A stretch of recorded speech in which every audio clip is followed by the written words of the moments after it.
Yan yung ano, jackhammer. Gasolina. Ano no? Two stroke lang. Yung malaking makina niya. Si Ditoti pa yan. Oo. Malaki. Ayan, nagre-repair kami ng jackhammer na gasoline.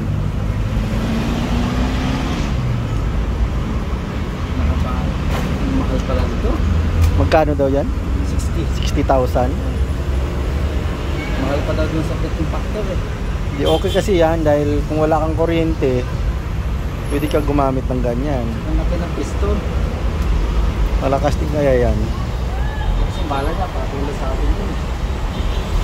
Hindi siya parang pang grass cutter, no? Hindi. Malaki din yun. Yung makina, laki. Malaki yung makina niya. Malaki.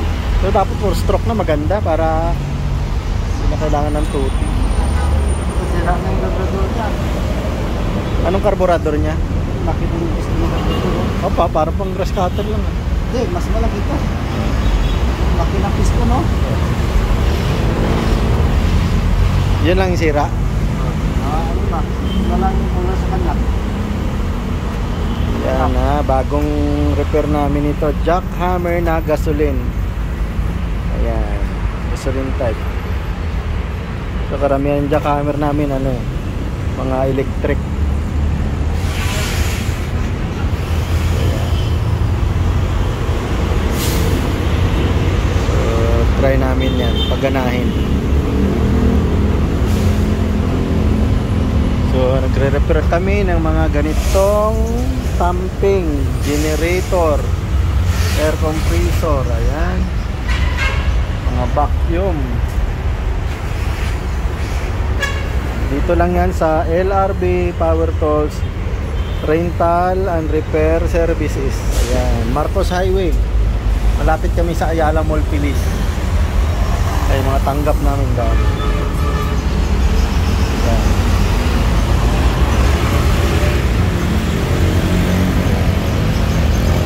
Drill press yung isa, tamping rammer, air compressor,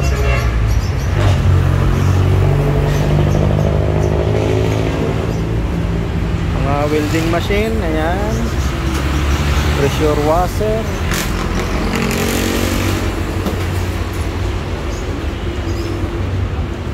keeping gun, submersible,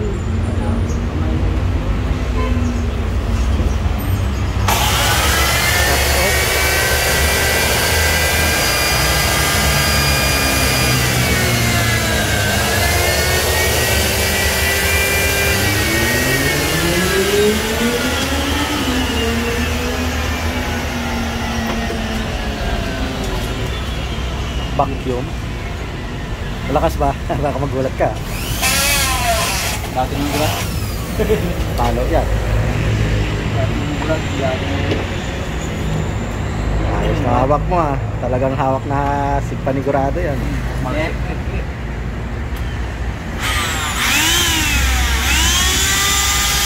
Lakas ng hangin eh. Wala.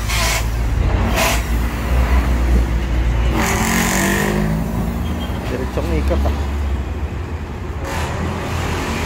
Fuck yan. Ang dami nito.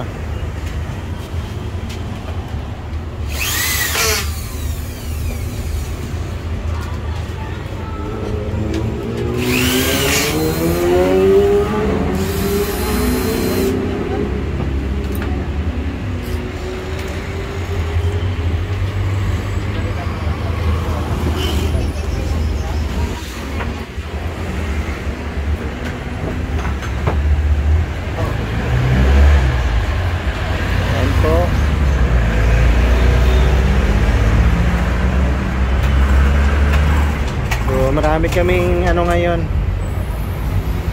ginagawa, ayan. So ang iba dyan gawa na, kaya lang hindi pa kinuha ng customer, ayan. Halos napupuno na, ayan. Habol pa kayo hanggang December, mga second week, ayan, magpapabakasyon na kami So ngayon talagang overtime namin para ano, wala kaming pending pagdating ng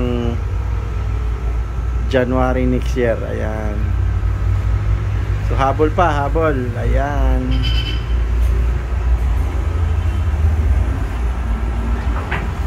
Ayan. Alright. Sige, salamat mga kalut.